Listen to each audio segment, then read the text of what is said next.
नमस्कार, धर्म ज्ञान के दर्शकों का स्वागत है। कविता राणा और मेरे साथ मेरे सहयोगी मौजूद हैं सौरभ श्रीवास्तव। सौरभ, स्वागत है तुम्हारा। नमस्कार। राजधानी दिल्ली में वोटिंग की गिनती शुरू हो चुकी है और अब सीटों को लेकर रुझान आना शुरू हो चुका है। जी हाँ, 70 सीटों का खेल और दिल्ली में अब की बार किसकी सरकार, रुझानों में तो साफ होता हुआ नजर आ रहा है क्योंकि बीजेपी बहुमत का आंकड़ा पार कर चुकी है और आप कह सकते हैं कि 40 के आसपास बढ़त बनाई हुई है। तो वहीं आम आदमी पार्टी है जो अब तक बहुमत का आंकड़ा छू तक नहीं पाई है। और इन सब के बीच जो आम आदमी पार्टी की जो त्रिमूर्ति है, अरविंद केजरीवाल जो कि नई दिल्ली से चुनाव हारते हुए दिख रहे हैं, मनीष सिसोदिया जो कि आप कह सकते हैं कि जंगपुरा से जो चुनाव हारते हुए नजर आ रहे हैं, इसी हार के बीच अन्ना हजारे की भविष्यवाणी, उनका बयान क्या मायने रखता है क्योंकि उन्होंने एक बहुत बड़ी भविष्यवाणी पहले ही कर चुके थे और अब बयान सामने आया है कि आम आदमी पार्टी को शराब और पैसा दोनों ले डूबा।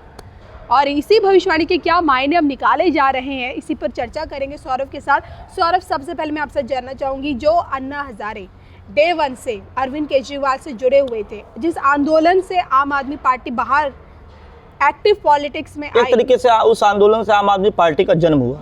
तो अन्ना हजारे मुझे लगता है कि केजरीवाल को बहुत करीब से जाने होंगे क्योंकि जितने समय वो अरविंद केजरीवाल के साथ रहे, उन्होंने उनके बर्ताव को देखा होगा, उनके अंदर की अच्छाइयों को, बुराइयों को, दोनों को देखा होगा। शायद यही वजह है कि जब केजरीवाल ने पॉलिटिक्स में एंटर किया तो अन्ना हजारे जी उनसे बिल्कुल दूर हो गए। लेकिन आज इतना बड़ा बयान देना, इतनी बड़ी भविष्यवाणी करना क्या मायने रखता है? देखिए, अन्ना हजारे साफ तौर पे वो जब आंदोलन चल रहा था, उसके बाद जब ये पार्टी की बात हो रही थी कि दिल्ली में ये पार्टी चुनावी मैदान में उतरेगी, एक ग्रुप बनाया जाता, उसी समय से अन्ना हजारे केजरीवाल का लगातार विरोध कर रहे थे। केजरीवाल ने ये कहा था कि ये जो केजरीवाल उस समय मंच से बहुत बड़ी बड़ी बातें कर रहे थे, उस समय भी अन्ना हजारे ने कहा था कि हम लोकपाल बिल को लेकर के यहाँ पे धरना प्रदर्शन कर रहे हैं, हम लोग का अनशन है, जो भी है, लेकिन कोई राजनीतिक दल नहीं बनेगा, हमारी जनता के लिए लड़ाई है, जनता के हक के लिए हम लोग लड़ाई। लेकिन केजरीवाल का जो फोकस था वो राजनीति में आने को लेकर के था।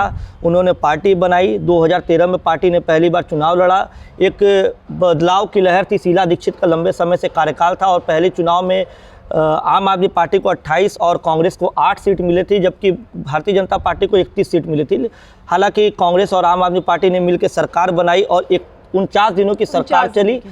फिर बाद में राष्ट्रपति शासन लगा और फिर चुनाव हुआ, आम आदमी पार्टी की लहर देखने को मिली। लेकिन आम आदमी पार्टी जिस तरीके से दिल्ली की जनता के बीच में अपने आप को इस्टेब्लिश किया, अरविंद केजरीवाल ने दिल्ली की जनता के मन में जिस तरीके से अपने आप को बसाया, महिलाओं को लेकर के उन्होंने जिस तरीके से काम किया, तो उसी तरीके से दिल्ली की जनता तो उन्हें पसंद कर रही थी। लेकिन 2025 का चुनाव आते आते केजरीवाल पूरे तरीके से उनका रुख और उनकी पार्टी का रुख वैसा हो गया जिन तरीके का आरोपों को लगा के वो उनका जन्म हुआ।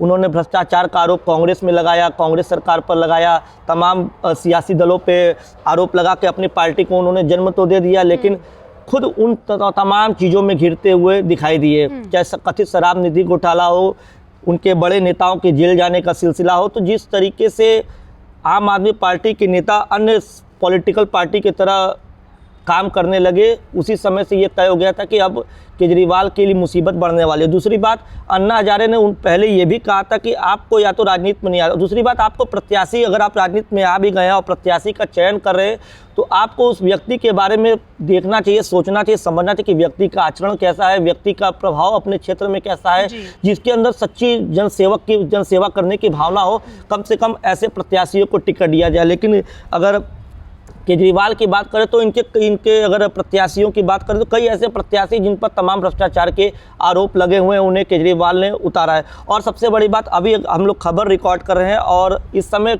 केजरीवाल के लिए सबसे बुरी खबर सामने आई है। केजरीवाल जब से सियासी मैदान में उतरे हैं, पहली हार का उनको सामना करना पड़ा है। नई दिल्ली विधानसभा सीट से भारतीय जनता पार्टी के उम्मीदवार प्रवेश वर्मा ने उनको 3182 वोट से मात दे दिया है। तो अब आप ये कह सकते हैं कि केजरीवाल की हार हो गई। और ये केजरीवाल की सिर्फ हार नहीं है, ये एक तरीके से अब आम आदमी पार्टी का एक डाउनफॉल भी शुरू हुआ, क्योंकि जिस दिल्ली से आम आदमी पार्टी का जन्म हुआ था, अब उसी दिल्ली में आम आदमी पार्टी के मुखिया की पहली हार हो चुकी है।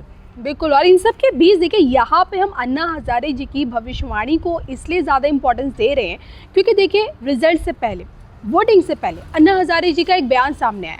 उन्होंने अपने बयान में दिल्ली वालों के लिए खासकर ये कहा कि दिल्ली के मतदाताओं से मैंने आग्रह किया है कि वो स्वच्छ विचारों और अच्छे चरित्र वाले लोगों को वोट दें, जो देश के लिए बलिदान दे सके और अपमान को सह सके। और शायद आज यही कारण है, मुझे लगता है अन्ना हजारे जी की यही अपील कहीं ना कहीं आम आदमी पार्टी की हार से भी जुड़ी है।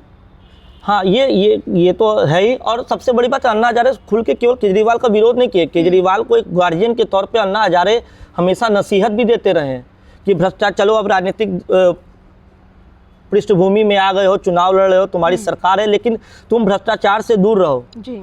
तुम उन चीज़ों से दूर रहो जिन चीज़ों का आरोप आपने कभी 2013 में जब आप लोग आमरण अनशन कर रहे थे, आंदोलन चल रहा था कांग्रेस के खिलाफ, उस दौरान जो सारी चीज़ें हो रही उन चीज़ों से आप अलग रहो। लेकिन शराब और पैसा जी और भ्रष्टाचार, इन तीनों चीज़ों से अन्ना हजारे लगातार आगाह करते रहे केजरीवाल को, इन तीनों चीज़ों से दूरी बनाओ, धन दौलत के चक्कर में मत पड़ो।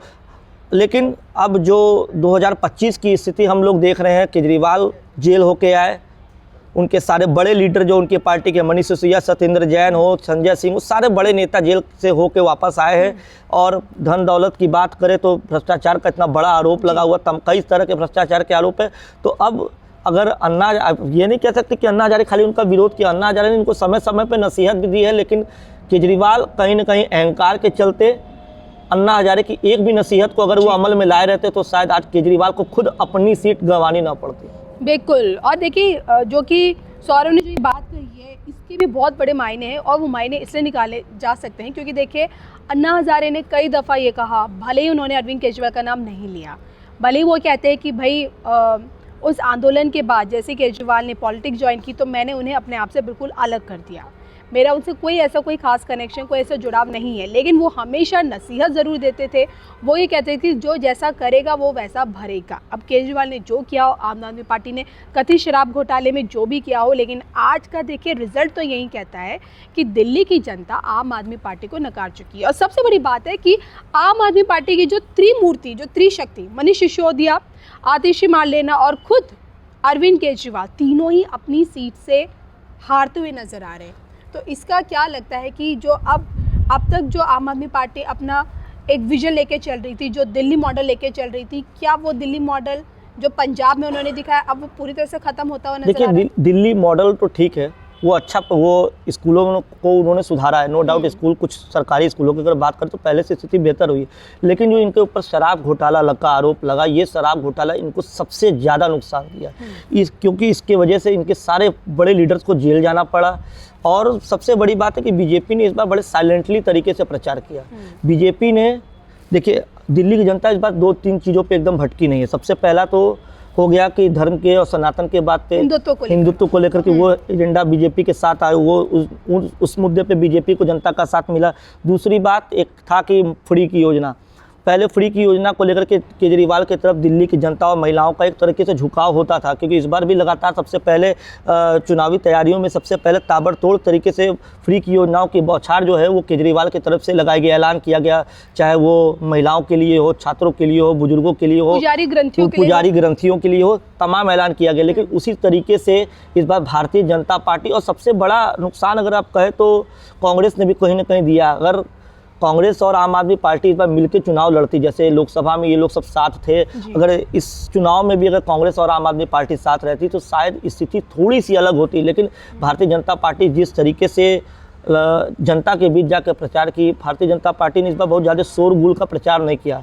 ये कह सकते हैं कि भारतीय जनता पार्टी ने इस बार विधानसभा चुनाव में इतनी खामोशी से मेहनत की है कि इस समय जो आंकड़े हैं, हाँ, इस समय जो टीवी पे आंकड़े चल रहे हैं, स्क्रीन पे जो आंकड़े चल रहे हैं, वो बीजेपी की खामोशी का नतीजा है कि एक सफलता जो है अब वो शोर मचा रही है।